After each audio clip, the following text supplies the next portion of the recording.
Eucatastrophe by A Real Sword. Chapter 2. Virgil. And then Virgil is suddenly aware of his surroundings. It's not exactly like he opens his eyes and wakes up. It's more like a sudden transition from not there to there, and it's perfectly seamless, like he's popped in from nowhere to scare everyone with a sudden entrance. Except he hadn't been doing that. He's pretty sure he'd actually been asleep. So what's up with this sudden burst of consciousness? He's sitting on the bottom few steps of the living room staircase. Outside of the drawn blinds, the world is dark and silent. At a guess, he'd say it's somewhere past midnight. Something's wrong, he says, before he can even think to do anything else. You always say that, Roman points out, and, oh good, Princey's here too. That's something. That's definitely a thing. Whether that thing is good or bad remains to be seen. He looks around, sees that everyone else is there as well, in their normal positions, looking as perfectly alert as he feels, and just as confused. Logan, right next to the staircase, Patton in front of the curtains, Roman beside the television, although Remus is there too. His eyes glint cat-like in the dimness of the room. For once, he's not saying anything. He's just scanning the surroundings warily. Watching. Waiting. What is this? Comes a voice from behind him, and Virgil jolts a bit, whirling around to see that Janice is standing on the staircase right behind him. Virgil half expects him to look disheveled and exhausted, as if he's just been dragged out of bed unexpectedly. But no, he looks just as ordinary and untouched as the rest of them. There's a nauseating feeling running all the way through Virgil, a prickling under-the-skin feeling all over his body that something's terribly, awfully, dreadfully wrong. Who did this? Who pulled us out here? What's going on, guys? It wasn't me, says Roman immediately, defensively, as if it's something that Virgil's trying to blame him for, as opposed to a completely reasonable question about an extremely unreasonable situation. Remus just shakes his head. You know, pulling out isn't my style, he says, although it falls slightly flatter than it usually would. Of course I'd want to bring us all here at 2 o'clock in the damn morning. That sounds like a great idea, Janice snaps, even as Patton and Logan just shake their heads. The thrumming feeling of wrong, wrong, wrong gets stronger. Virgil feels like he's about to vibrate right out of his skin with the intensity of it all. He feels like screaming and can't understand why nobody else is. Can't they feel this? Listen, Thomas, Logan begins, adjusting his glasses, and then freezes like he's been electrocuted. So does everyone else, really, because it's at this very moment that the realization of what, exactly, is so wrong strikes them all. They're in the living room, in Thomas's house, in their house, and everything is exactly as it should be, except for the fact that Thomas, their very reason for existing, is nowhere to be seen. There's a pause when nobody seems to know how to speak, and then Patton breaks the silence with a, "Hey, Thomas? Kiddo?" No response. Thomas can walk away from them, of course. He's wandered out of frame in videos once or twice, left them to their arguing and debating. He doesn't even need to be in the same room as all of them, all of the time. So this shouldn't be nearly as unsettling as it is. "Well," says Roman, looking unsure. "Well, I'm sure he's got to be around here somewhere. It's not like he could have disappeared, is it?" That particular question goes unanswered. Mainly because, at least in Virgil's case, they don't actually know. It's not like there's much precedent for this, or anyone they can check with. "His bedroom," Logan suggests, "seeing as it's the last place that he was." "I'll check there," says Patton. "Maybe he's still asleep, and this is just a weird mental glitch." He looks pale and drawn and worried in a way that he never is unless they're all sick, or if he's in the middle of a particularly vicious moral dilemma. And almost immediately he's hurrying up the stairs, past both Virgil and Janice, who obligingly shuffle aside to allow him passage. "Bathroom," Remus proposes, already scurrying off in that direction. Logan's heading off, with purpose, toward the front door, apparently intending to check around that area and outside. But Virgil's attention is drawn to the dark, shadowy square of the kitchen window beyond the base of the staircase. There's a soft shuffling and scraping coming from within, the steady sound of running water, and the very faint sound of someone breathing heavily. The lights are off inside, and it's very, very dark, which is why they haven't noticed it before. But the shadowy figure moving around within has successfully caught Virgil's attention. and his nerves. His heart speeds up. "Thomas?" he calls, but there's no response. The strange noises continue, and the figure continues to move in strange, jerky movements in the shadow of the kitchen, and the breathing grows even more ragged. Virgil feels his entire body tighten up, his stomach twisting into elaborate knots. Virgil reaches up and tugs at Janice's sleeve. He looks down and then over at the kitchen door and back at Virgil with a serious expression that could almost certainly be interpreted as worry. He presses a single gloved finger to his lips carefully, gently, and helps Virgil to his feet. They both head down the stairs and over to Roman, the only one left in the living room. Roman makes a face of abject confusion at them in their sudden silence. When Virgil indicates the kitchen window, and Roman pauses to look and listen, he almost immediately stiffens. He reaches for a sword that isn't there, frowns and curses colorfully to himself under his breath, and snatches up an umbrella from where it's lying near the couch. Virgil sees a knife lying on the coffee table, left over from last night's dinner, and snatches it up. It's only a butter knife, but it makes him feel slightly better, even if his heart feels like it's about to beat its way right out of his chest. Together, they creep around the side of the kitchen, down the short hallway lined with colorful framed pictures turned monochrome by the late hour, and to the door, which is open just the slightest crack. Roman takes the lead and throws open the door. A dim figure can be seen, hunched over the kitchen table. There's a terrible smell in the air, pervading every inch of the space, and there's a persistent dripping noise coming somewhere from the right. But the moment the door had opened, all movement inside the room had ceased completely. There's a dreadful stillness in the air, the moment before a storm, chaos waiting to break loose. "Show yourself!" Roman calls into the darkness, sounding a lot more confident than Virgil feels. Janice, behind him and in front of Virgil, just sighs and reaches for the light switch. With a click that sounds louder than absolutely necessary, the scene is revealed in stark, flickering fluorescent light. Virgil's knuckles go tight around the handle of his useless weapon. He hears a sharp intake of breath from Janice next to him, and Roman's soft, incredulous, "What the fuck?" But he's barely paying attention. The kitchen looks like a bomb's gone off in it, or maybe several bombs, or maybe like someone tossed several garbage bags into the air and fired gunshots into them until their contents had been entirely splattered on every inch of surface, because that's more or less precisely what it looks like. The walls and floor and, yes, even the ceiling, are splattered with food of every color and type and texture. The fridge door is hanging open, and the light inside is flickering dimly. There's nothing inside. The food isn't in the fridge now. It's everywhere else. It's haphazardly strewn left, right, and center, sauces spilling out of broken remains of jars and bottles, butter smeared across the countertops in greasy swipes and fingerprints, flour and broken raw spaghetti all over the place. There's raw meat in the sink and on the walls, and water covering a significant amount of the floor. The cutlery drawer has been upended, and there is at least one carving knife sticking, still quivering, out of the linoleum floor. There's sugar spilling over the knocked-over chairs on the floor, and at least one of those chairs seemed to be broken, snapped in two. Over all this, the tap steadily runs, trickling into the sink. And there's dirt. It's in the mud that streaks the floor and ceiling, mixed in with some of the more disgusting-looking sauces and liquids, in the footprints that lead up to the kitchen table where the pot is resting, and where Thomas is. The pot is the largest one Thomas owns, a big stainless steel cooking pot that's probably meant to be used for cooking extravagant amounts of pasta. It's not being used for that right now. It's filled to the brim with a disgusting, viscous-looking liquid that seems like it contains just about every single item of food in the house. It's green, but the sort of green you only see where illness and badly wallpapered hotel rooms are concerned, and it's bubbling faintly despite not being heated by any stove, flame, or source of heat at all. And bent over this repulsive mixture, eyes wild, hair askew, in his pajamas and dirt-encrusted bare feet, is Thomas Sanders. He would be almost unrecognizable if Virgil didn't know his own face exactly as well as he does his own. There's quite a lot of that green, sickly-looking liquid stained down his shirt front and arms, although none of it is actually on his face.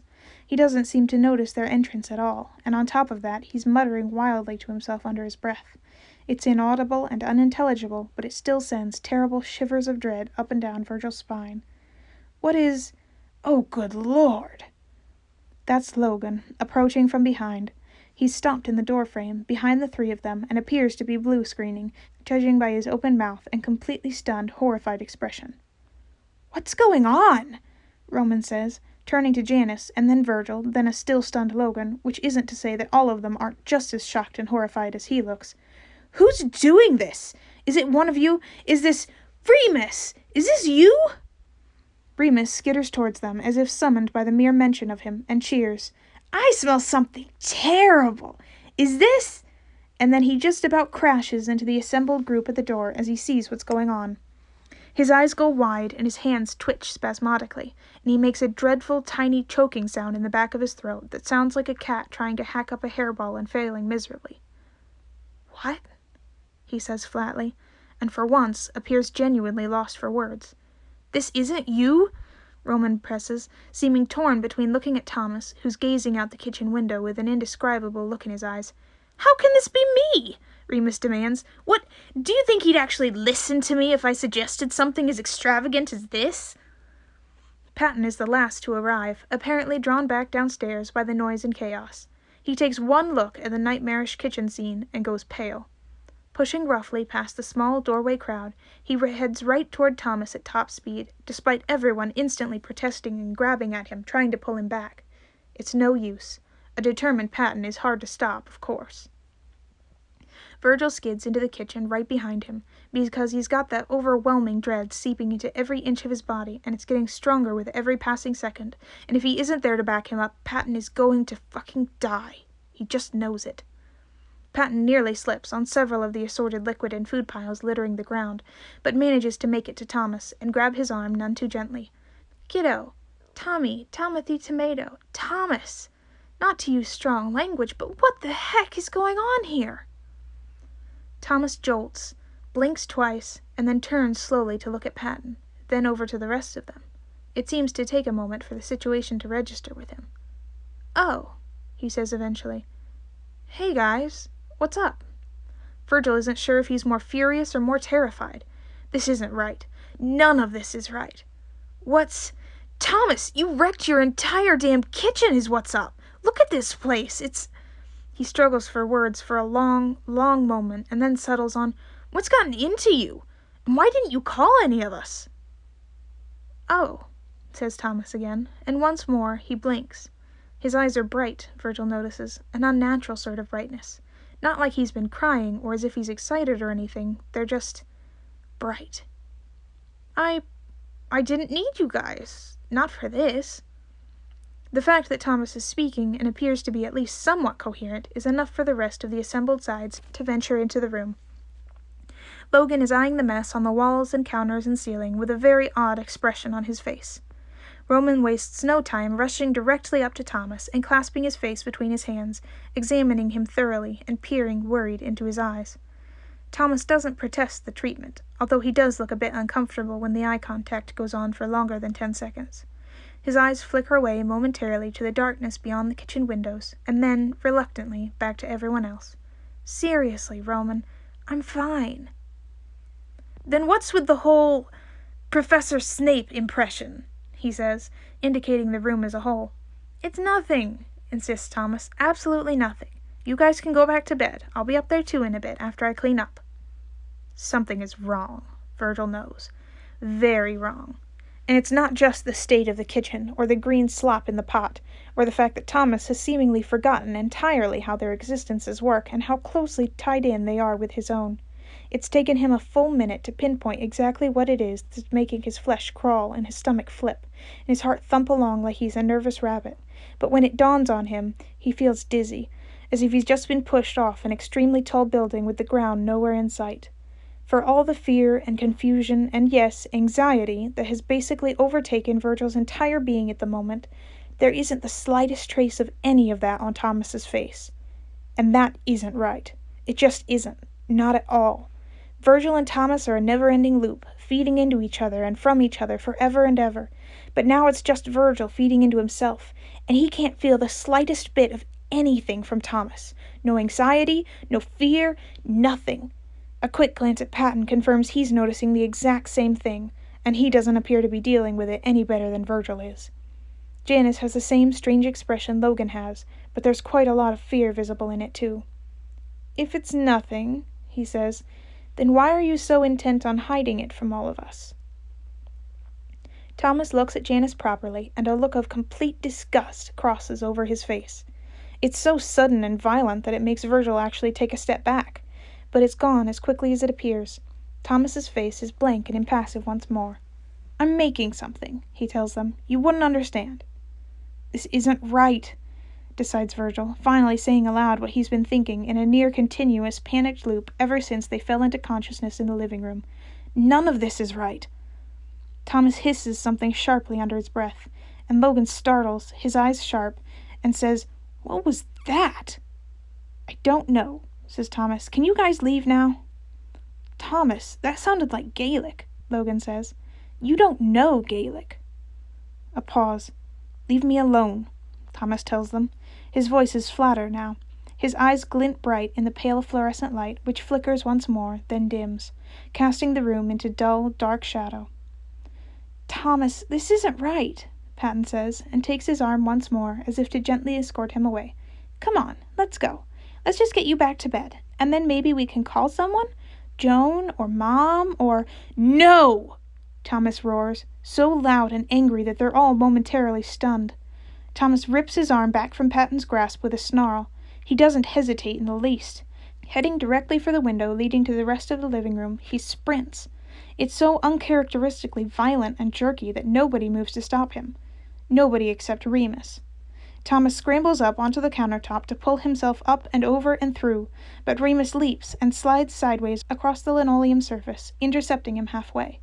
The two of them go crashing to the ground, getting covered in the mess and filth carpeting the ground as they thrash around wildly. Remus trying to get a hold on Thomas just trying to escape. Thomas seems to have abandoned all pretense of acting like a normal, rational human being, and is snarling and hissing like a rabid animal, attempting to claw at Remus's face and throat. Remus still looks faintly dumbfounded and excited from what must be the realization of quite a lot of his disturbing, self-destructive fantasies all at once, but he's still managing to fend off Thomas's wild attacks with remarkable restraint. Still, it's not hard to miss the look of faint horror on his face. Apparently seeing Thomas going absolutely feral with base instincts isn't as fulfilling as he thought it would be. "Dissociative fugue?" Logan murmurs under his breath. "Maybe, but let's not overanalyze. It's not the time," Virgil hisses back. He doesn't want to analyze this. He just wants it to stop. Remus manages to pin a still struggling Thomas against one of the cupboard doors, and Roman hurries over to assist him. Thomas, come here. Look at me," Janice murmurs, kneeling down, reaching out to him. "Fuck you," Thomas snarls, spit curling over the edge of his lip. "Fuck you, fuck you, fuck you! Get off of me! Don't you dare touch me! You filthy, rotten, lying, motherfucking, cowardly son of a—" "Whoa there!" Patton squeaks, although Thomas keeps cursing and spitting and growling. "Let's all just calm down a bit here. I'm sure this is all just some kind of misunderstanding." Janice has Thomas's face between his hands as the twins continue to restrain him, and he's examining him just as intently as Roman had been minutes ago. Thomas is very much not happy about this, and is making his displeasure known quite loudly and clearly, writhing and howling and kicking out ineffectually against the tiled floor. "Shh," coos Janice, although it does nothing at all to placate him, and frowns. "You smell like flowers. Why do you smell like flowers?" Virgil leans in and catches a thick floral scent wafting from Thomas that he actually can't believe he'd missed before. It's like he's dunked himself in some perfume, in addition to going completely hog-wild in the kitchen. In response, Thomas spits out something musical and lilting that manages to sound utterly filthy, and then something that seems to be as Gaelic in origin as his previous muttering, and then headbutts Remus fiercely in the stomach, causing him to briefly release him. Thomas's arm snaps out to the side, and all of a sudden there's a wickedly sharp-looking carving knife in his hand, retrieved from where it was discarded on the ground. "Whoa there!" Roman yells, immediately releasing Thomas's other arm. Janice also skids backwards, making a hasty retreat. Virgil can't blame either of them. Thomas, normal Thomas, would usually never entertain so much as tripping someone as a prank, for fear they might actually get hurt. But it's quite clear by now that this is not normal Thomas. And right now, this Thomas seems perfectly willing to stab a bitch. Roman and Virgil are between Thomas and the open counter, and the door is closer to him anyway, but Logan's blocking it. So when Thomas springs to his feet and makes a break for it again, Logan's eyes go wide and his hands go up as if that's going to do anything. The knife goes up, and Thomas's expression flips from crazed to perfectly, utterly calm. There's still that bright, horrible glint in his eyes, but as the knife arcs downward, right towards Logan's throat, he seems almost serene, more like he's taking a walk in the park than about to commit grievous bodily harm against his logic. Virgil barely has enough time to get a split second's worth of wondering what the hell is going to happen if Thomas actually murders one of his sides in cold blood before the knife comes swinging down. Logan lets out a shrill scream that's so unlike him it physically hurts. There is the airy swish of metal through air, and then a dull thunk, then the solid, uncaring, disbelieving silence.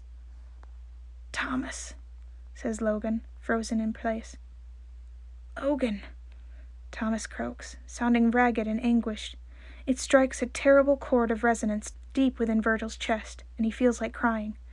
The knife is buried in the dark wood of the doorframe, inches away from Logan's head, with Thomas's hands still wrapped around the hilt, but he jerks away from it, hands releasing with a spasmodic twitch. He takes a step back, and then one forward, trembling with apparent exertion. "Logan, help me." Logan pushes himself up from where he's half fallen against the closed door, looking anxious and almost as desperate as Thomas sounds. "Of course, Thomas, of course I'll help you. What do you need? What is it?" But that cold mask of indifference and mania has fallen across Thomas's face again, and any trace of fear and panic has disappeared as quickly as it emerged. He's already reaching for the knife in the doorframe again, tugging it free. The floral scent has become more pronounced somehow. It almost manages to overwhelm the meat and the liquids and the general smell of gradually curdling and rotting food permeating the room. Patton's holding up his hands placatingly. "Come on, Thomas, put down the knife. Let's talk this out." Virgil lets out a growl of frustration. "Pat, that's not going to work, and you know it," he snaps. "I'm sorry, but either start helping or just shut up." There's a split second of absolute, perfect silence. Thomas manages to wrench the knife out from the wood. He looks up, and he looks hungry when he lets out a rather deranged-sounding and weirdly melodic giggle. "Oh, all right," says Patton, with a tone of voice that indicates he was aware of just how unhelpful his previous comments had been, and is now ready to go completely fucking feral, and throws himself at Thomas's legs in a rather unorthodox rugby tackle, with a suddenness and ferocity that surprises all of them, Thomas included apparently. He goes down like a sack of bricks, the knife falling out of his hand and going skittering across the floor. Patton isn't strong enough to hold him down for long, and Thomas squirms his way violently out of the hold of his morality, ironically enough elbowing him in the face in the process, and showing no signs of remorse whatsoever as he does. He goes for the door again, kicking Logan in the legs and stomping on his feet when he tries to stop him, and wrenches it open. Then he's off like a shot into the rest of the house. "Someone stop him!" Virgil yells, and Remus is already sprinting through the house with Roman close on his heels. But even as they pass out of sight, there is a snarl of fury from Thomas, and the sound of bodies impacting the wall. 1, 2. And then Remus swearing loudly, creatively, and extensively. The front door slams fiercely open, and Virgil rounds the corner just in time to see Thomas racing out onto the street, still barefoot. Bizarrely, he wants to yell after him, to remind him of the dangers of running on the road at night with nothing on his feet. What if there's glass? And not to mention all the other dangers lurking out there in the dark. But obviously that's not going to do him, or anyone else for that matter, any good at all. Virgil takes a moment to mourn the loss of whatever small amount of respect Thomas's neighbors might have remaining for him, and then the flight part of his near-constant fight-flight-freeze instinct takes over, and before he can even stop to think or consider, he's already sprinting out the door after Thomas, overtaking everybody else.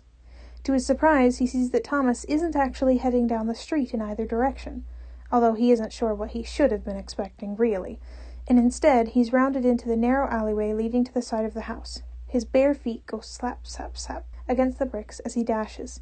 It's a strangely normal sound, like something he'd hear if an overexcited 8-year-old were running laps around the outside of the house. But there's no sound of Thomas breathing heavily, or at all. Virgil continues to follow. Of course he does. What else is he supposed to do? Once in the backyard, he can't actually see where Thomas is heading, until he hears a thump and a rustle from over the back of the fence, and realizes what route he must have taken. He's actually already gearing up to run and leap and follow, already cursing internally at how painful it's going to be, but then he hears the others finally catching up, and with it, a helpful intervention. "The gate!" comes Logan's voice from several meters behind him. God bless Logan Sanders, Virgil thinks, finally noticing what he hadn't, and what Thomas apparently hasn't either, the gate leading to beyond the backyard, which they almost never bother to lock. He wrenches it open and throws himself out into the night. Beyond the gates and fences of this particular line of properties is a short stretch of grassy fields that become rockier and dirtier as you progress away from the residences, and then a forest. Not a very big or impressive forest, certainly nothing like the one they had visited yesterday, but a forest nonetheless. It's usually thin enough in the tree department that you can more or less squint and see all the way through to the grassy hills on the other side. But right now, past midnight, with the wind blowing angrily in his ears and the clouds all but completely obscuring the large full moon overhead, it looks dark and foreboding and endless. And Thomas is running directly into it. There's a kind of terrible fluidity to the way he's running, an inhuman grace that further cements the now almost completely concrete realization in Virgil's head that something is terribly, dreadfully wrong, and that this isn't Thomas. This is only slightly marred by the fact that every few steps he seems to be tripping on nothing, stumbling as if his limbs won't entirely obey him. Virgil uses these lapses, as well as a huge rush of adrenaline that surprises even him, to catch up to Thomas and grab him by the arm, pulling him back, just on the verge of crossing the threshold into the forest. "No!" he roars, expecting his voice to go all layered and demonic and world-shaking, but it does nothing of the sort. It isn't even as loud as he had expected it to be. "Let go of me!" Thomas screeches back, struggling and kicking at him. Virgil dodges the flailing arms and legs with his well-honed anxiety-fueled reflexes, and starts attempting to haul Thomas back from the edge of the forest. It's tough going. This wrong version of Thomas is freakishly strong, but Virgil can't give up. He just can't. He doesn't know why exactly, but he knows that if Thomas does manage to make it to the tree line, something really extraordinarily terrible is going to happen. It's a battle that Virgil is almost certain he's going to lose. But then, all of a sudden, Thomas just stops. Virgil nearly overbalances when it happens. He kind of droops on the spot, panting, like half his strings have been neatly clipped, and he doesn't know how to control his body. "Thomas?" Virgil says, then scrambles back to hold him up as he struggles to get his feet under him. "Thomas?" "Virgil," Thomas breathes. He sounds like he's been screaming for a while at the top of his lungs, voice hoarse and exhausted and barely there. His fingers tangle in the sleeves of Virgil's hoodie, twisting into the fabric and gripping them weakly. "Virg, it's you. You're here." "It's me," Virgil agrees, heart racing along so fast that it's basically making his entire body shake with each jolt at this point. Or maybe that's just the cold night making him tremble. Or maybe it's the anxiety. He grabs Thomas's wrists in turn, tugs at the soft fabric of his pajama sleeves. "I don't understand what's happening. Tell me what's happening. What's wrong with you? How can I fix this?" "Fix?" For a second, Thomas has gained that distant, cold look again, but he shakes it off with a spasmodic shiver. "I don't know. I don't understand, either. I don't know if you can." He glances over his shoulder, looking back at the forest. "He's calling for me," he chokes out. I've got to." "He's calling for you? Thomas, what the hell are you talking about?" "I need to go," Thomas says, this time perfectly clearly. His eyes are bright again. His fingers loosen on Virgil's sleeves, and it's only the fact that Virgil's holding on to him just as tightly that stops him from walking right into the forest then and there. Virgil tugs him closer, drags Thomas into a desperate bear hug, clinging to him fiercely, arms around his middle, head buried into his shoulder at an angle that's sharp and painful. He doesn't care about that. He doesn't care about anything except preventing Thomas from leaving. "Don't," he pleads. "Don't." Thomas stiffens again, and then Virgil feels him convulse in a sudden, abrupt sob before his hands come up around Virgil and he's hugging him back just as fiercely. I'm sorry, he pants into Virgil's shoulder. "I don't want to, but he wants me, and he's got me, and Virg, he's calling me, and I can't say no to him when he's calling me." Virgil doesn't ever want to let go, but what he's saying is very concerning, and he needs to see Thomas properly, so he draws back to look at him, and Thomas looks afraid. Really, really afraid. More terrified than Virgil could ever make him, even on a good, bad day. For the first time all night, Virgil sees his own terror reflected perfectly back at him in Thomas's face, and for a second he feels like their normal emotional loop might be back in place. that things might be normal again. Then Thomas says, "Virgil, you can't let me go." "What?" Virgil grabs Thomas's hands again in one sharp, panicked movement. He squeezes them. They're sticky from the kitchen disaster and far, far too cold. "I'm not going to. I'm right here. I'm not leaving you. You know that." "You can't let me go," Thomas says. He squeezes back, looking absolutely haunted, completely wrecked in every conceivable sense. He barely seems to understand what he's saying when he leans forward and chants urgently at Virgil, "They will change me in your arms into a deadly adder." "You're not making any sense," Virgil exclaims, desperate for answers. His fingers dig tighter into Thomas's hands, and Thomas winces but doesn't pull back. "I won't let you go. But why? Why am I doing this?" "Hold on," Thomas begs, instead of answering, and his eyes are bright, but not this time with an otherworldly shine, because right now he's crying. "Please, don't let them take me. Hold on." "I've got you," Virgil breathes, and it quickly becomes a panicked sort of mantra. "I've got you. I've got you. I've got you." The wind rushes and reaches out to engulf both of them. Virgil can barely breathe. The earth writhes under their feet, and he feels his grip on Thomas's hands slipping. Even as he scrambles to tighten his grasp, he feels hands on his shoulders and fingers running down the back of his neck, and somebody laughs softly in his ear, and now Thomas is actively trying to pull away from him, strong and insistent. "Leave me alone," Thomas snaps. "Go away. I don't need you for this. All I need is him." "I've got you," Virgil roars. "I've got you. I've got you. I've got you. Don't you dare run away from me. You can't run away from me. I'm your anxiety. Thomas, don't let go." Fingers tighten around his neck decisively. The nails are too sharp and the angles are all wrong, and just as that thought properly processes for him, Virgil blacks out. Just for a second, his vision goes dark and blurry, and he feels his fingers go limp and his legs collapse under him, and he feels Thomas's cold, inhuman grasp slipping from his own. He tries to yell out, to call for Thomas, one of the others, anyone, but his lips are just as inclined to disobey him as the rest of his body. He hears the laughter again, silvery and cruel, and smells flowers, as thick and overpowering as if he's just been shoved bodily into a flower shop. And then he hits the grass, back first, hard, and the dull thud of the uncontrolled impact makes lights flash under his closed eyelids. The next thing he knows is that a very worried-looking Patton is shaking him awake, and Remus is yelling at the top of his lungs, demanding to know where Thomas is. "He's gone," says Virgil, and he sits up so abruptly that he nearly collides face first with Patton, and he nearly blacks out again from the spiral of dizziness that engulfs his mind and thoughts. "They took him. He's not here anymore. They've got him, and he's gone into the forest, and we aren't getting him back, and he's gone!" "Virgil." Patton is shuffled out of the way, replaced by a pale-looking Logan, who, nonetheless, crouches down elegantly next to him and takes his hands. "Breathe. You're not making sense." "That's what I told him," Virgil mutters, and has to shut his eyes as the dizziness almost overwhelms him again. His chest is tight. He feels like he's dying, and wonders if it's because of Thomas's absence, or maybe he actually is dying, or maybe. "Breathe," says Logan again. Wonderful, immovable, dependable Logan, who claims emotions are irrelevant but never fails to be there when they need him. They don't deserve Logan. Logan's eyes are glimmering faintly, like Thomas's had been. He squeezes Virgil's hands tightly, like Thomas had. "Oh, God, Thomas." 4, 7, 8. "Virgil, look at me. Please." Virgil looks at him. 4 seconds in. "Breathe with me." Virgil does not want to breathe with Logan. He wants Thomas back. He wants Thomas okay.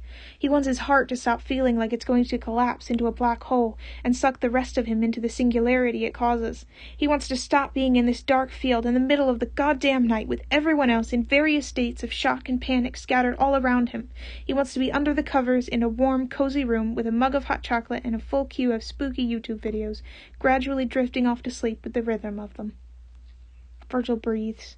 His heart stops hurting quite so much, and the ache in his chest dulls minutely. His heart doesn't slow down, but at least he can speak properly and coherently. Well, more or less. "I'm sorry," he says, nearly choking on it. "Guys, I'm so sorry. I fucked up." "Thomas," Remus says, grabbing his shoulders roughly and pressing his face right up to Virgil's, uncomfortably close, but with none of his usual maniac glee. Now it's just maniac. "Where is Thomas?" Roman drags him back, and Janice almost immediately slides back in to fill the gap. I know it might seem hard right now, but everything will be better if you just explain to us exactly what happened. Please, Virgil. It's sweet and calm, and it's too sweet and calm, and when Virgil looks at Janice, he can see he's nearly on the brink of breaking, just like all of them. Leave him alone. Give him space. Logan is demanding, but the moment they all file backwards and end up ringing him in a respectful sort of semicircle, he finds that breathing is more difficult. He feels like he's choking, like the wind whipping into him and ringing in his ears is too much, just too much. Realizes that there's no wind at all. Feels hot and cold and electric all at once. His voice is gone again. Virgil? Roman asks, softly, kindly, hesitantly. Virgil presses his hands into the damp grass, digging his fingers in as if the cold dirt underneath can ground him somehow. And, much to his shame, he begins to sob.